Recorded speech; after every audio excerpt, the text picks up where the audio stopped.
Welcome to SAGENEL TV. I am SAGENEL, a professional and certified therapist and counselor.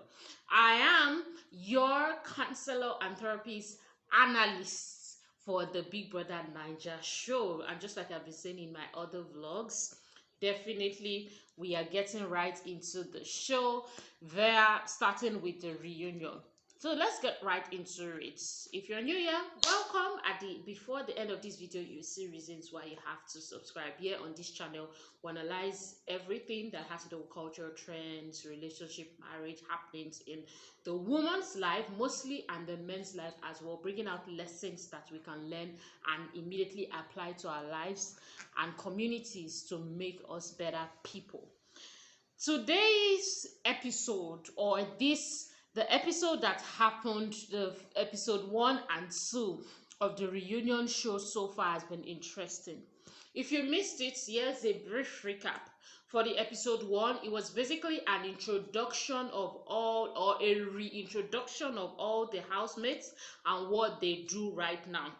So they introduced them. It was quite creative as well. They introduced them, introduced what they do, of course sent in a camera crew to wherever it is their workspace is. For those who work from home, they put in, I believe, like Tolani, vlogger Watoni. I don't know if that is at home, but yeah, they showed like a home like setting. So they basically, and for those who have offices or business spaces like Lilo, we were taken to a juice space. We were taken on tour to the different businesses and endeavors that these people are now into, and it has been great. It was great watching that. Also, two housemates were missing from the beginning episode, but Ebuka ensured discussed Ebuka let us know that they will actually be joining in, and that is Erica and Kaisha. So we would be learning and hoping that we'll be learning what they do. I want to believe there will also be a reintroduction video for them whenever it is they're joining the show, and we will get right onto it. So Ebuka, of course, as usual, started with some interesting questions to some people. He asked different people, who do you know want to see? Who do you want to see? And they, of course, started to discuss. I just get to meet each other, of course, in the first episode. Katrina was, when you watch the episode, I want to say, I know people will feel as if maybe she did not want to greet, or she did not really want to open up, but I think that beyond the strong face and the strong woman facade, I'm not saying that she's not a strong woman. She's also a person that also, wants to be related with as well. But for her, she wants to see how it is that you're going to start off with relating to her, and that is a very different conversation. I'm not here to analyze that specifically, okay, but we'll see along the show. But she finally opened up saying that she's willing to rekindle friendship with those who she believes are worthy of her friendship. But I mentioned Katrina because when everybody was greeting, she seemed to be the person that not so many people related with, and I do not even think that was the intentional. Maybe she didn't spend enough time in the house, and again, just a lot more people were used to each other. Some people had seen themselves outside of the house more than relating with her. But of course, I'm sure as time goes on, we would see more concerning Katrina and iron things out as well. Let us move to the crux of the matter that you may have been hearing about, which is about Dorathy and Nengi and Ozo, because that was the first fire that was started by Ebuka. But well, not like it was started by Ebuka, it was started by themselves. Ebuka is just bringing light into it so that it can be finally solved, a mystery that is finally solved. And Ebuka was asking about the triangle, trapeze, whatever shape we want to call it, that was happening between Nengi, Dorathy, and Ozo. And basically there was discussion also saying, oh, he didn't like Dorathy like that, and he didn't feel like he put Dorathy in a bad light because Ebuka actually asked, so with all your drama, between Dorothy and Nengi? Do you feel like you put her in a bad light? And no, no, no, no, no. So now Dorothy was given the opportunity to speak, and I could hear it in her voice that she was almost teary when there was one part. I don't know if it's part of the highlight, but there was one part where she was really talking that how can you, that's talking to Ozona, how can you go and tell Nengi the things that both of us discuss and you call me your friend? I felt it. I actually felt it. Like, if not because definitely from the show till now she has grown, she has been able to work on herself and all that. He can literally even lead to an outburst of tears because you could feel when she was talking, you could feel the pain in her chest. You could just basically, especially if you're somebody that really pays attention to people, and like I said, I'm analyzing this from the counselor's point of view, so there are certain things that I'm going to pay attention more than other things. I'm not just there for the entertainment, I'm there to actually really listen to what the person is saying. And Dorothy was really hot, and that particular moment, I'm emphasizing it because it's obvious that that part still pained. As a matter of fact, according to the reunion, they shared that she shared with Ebuka that, oh, she doesn't talk to Ozo outside of the house. Long story short, in the midst of that conversation trying to go on, Nengi really answered questions only when it was her turn, and it was basically about, oh, Ozo, I believe you put us against each other, even though it wasn't intentional. So Nengi actually also shared that, yeah, Ozo had a part to play, his place to play in the non-closeness that Nengi and Dorothy has at this time. It may be resolved tomorrow. It may have already even been resolved since that was recorded, obviously, a while ago. But the point is, Denki also shared that, yes, also, you also have a part. So the interesting part that you might be waiting for in this video, and that everybody basically picked out from that reunion, I hope people even remembered other things that happened, is the fact that Dorothy started shouting at Watoni. So Watoni was, raised up her hand and wanted to start saying, okay, wanted to start basically explaining some things that she knew concerning the relationship with Dorothy. Also, and I believe that Watoni was saying something like, Dorothy liked Ozo. Yeah, something in that. I believe that Dorothy liked Ozo, but Ozo did not really, just something along that line, just trying to express what she had observed in the house. Trying to, I don't, so anyway, some people say, oh, they were, I need to go back to refresh myself on some memory. I'm not sure if they were close, Dorothy and Watoni, in the house at this time. Feel free to comment in the comment section if you remember any closeness between Watoni and Dorothy. I don't remember, but of course, we're having a conversation, so feel free to remind me.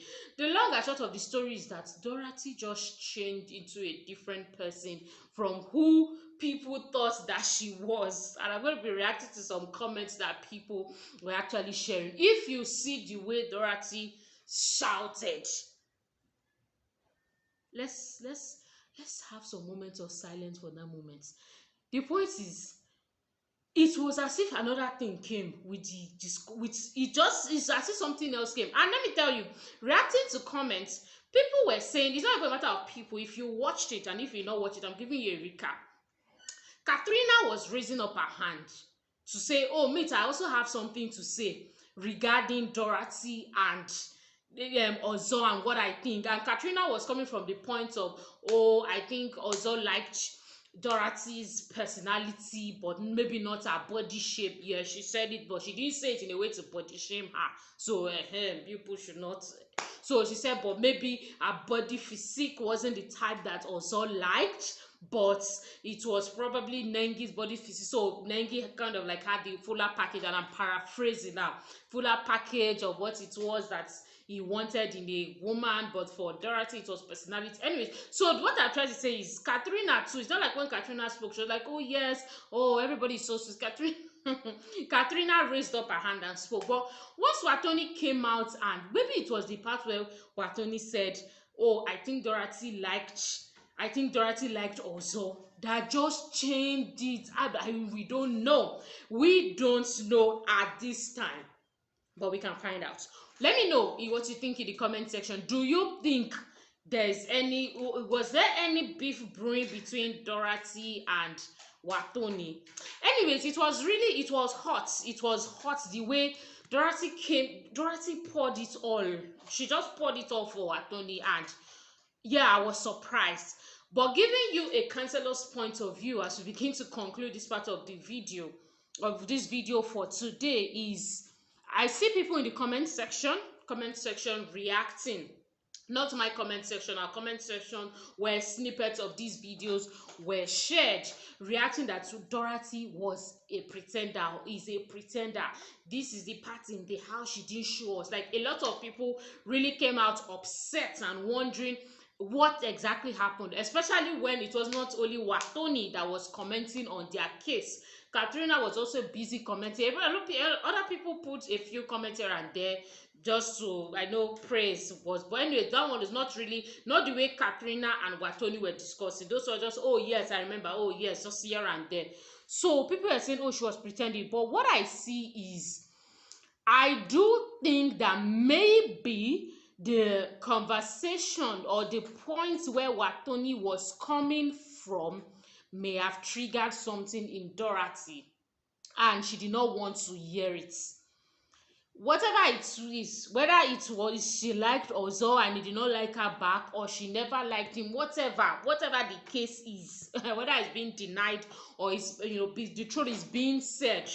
But this, she has already said that, oh, she never really liked Ozo like that, and all these things. People are still doubting it because of the way the attitude, body language, and all that in the house. The long story short is that probably triggered Dorathy to just flare up. Let's just say it like that, to just flare up, and just because she has shared about how she hates to be in a trap. She has shared this. If you really follow Dorathy in the house, she said it that in her lifetime in the past, it has happened. Relationship triangle, that she's not interested in being a triangle again. So anybody that comes saying talk mess of saying she likes a person, I think she's going to take it quite personal.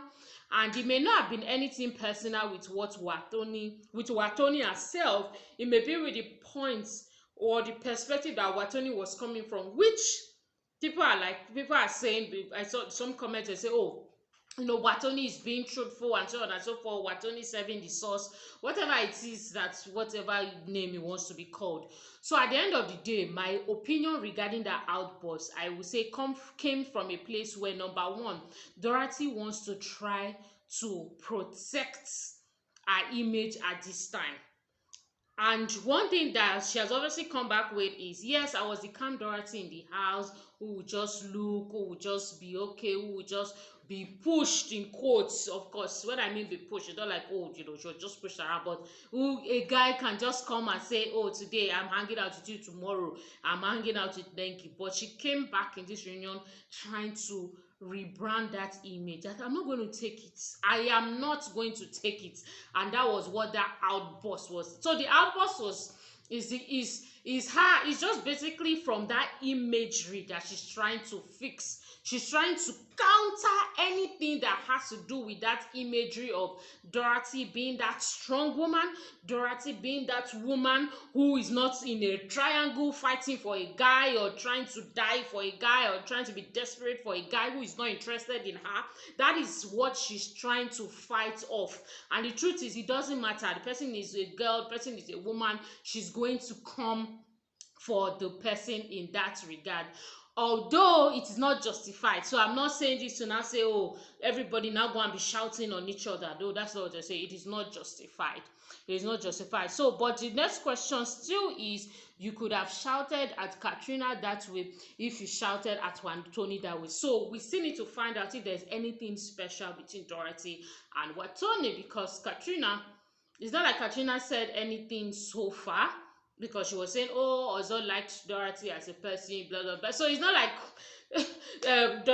Katrina side was on Dorathy's side saying, oh, she didn't like Dorathy. So there's still a bit of something shady there that we need to find out. And we'll find out as time goes on.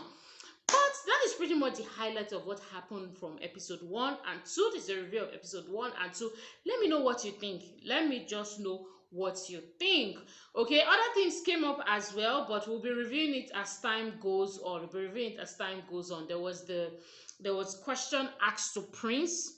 There's a question asked to Prince with Prince and Nengi, and yeah, how they would have stayed together or not stayed together. But at the end of the day, between Nengi and Prince, they were not just ready for each other. That's the summary. That's the summary, really. They're not just ready for each other. There's the part of Nengi was telling Prince, oh, she's not loyal.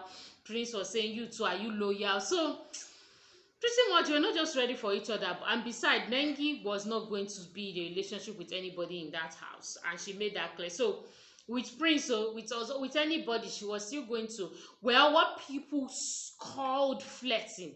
She continues to say that is not what it is, but she's still going to hang around, if we need to use another word, with them.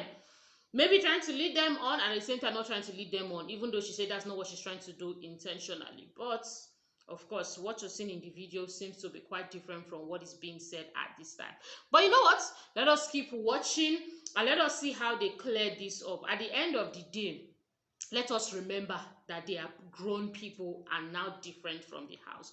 So please, apart from the fact that this reunion has even been pre-recorded, and good, it's okay. Let us learn the lessons. Let us speak out things that would be helpful, and let's move forward with our lives, and let's not attach these things. And she did not do this, she did that with these people. It's important to learn, and it's important to watch to see if these people have changed truly by their conversations. But attaching it to them, I'm definitely sure that we have more important things to think about. What is one lesson that I will bring out from this video while we are sharing, or before we conclude? I'll just say honesty. Honesty with yourself can save you a whole lot. And just like I was sharing, if you've not watched the 5 mental ways to prepare for Big Brother Naija, which is titled how to prepare for what you need to know before you get into Big Brother Naija house, you need to watch it. Just coming in with honesty and coming in with just transparency helps. It helps. You're in the reunion, you're everywhere, anywhere you are, anywhere they call you back, reunion part 2, you would always be the same person. So people are saying Dorathy is a pretender now because maybe she will try to be a bit reserved, and then now she has decided that, you know what, I'm not going to be as reserved as that anymore. I'll see you in the next video.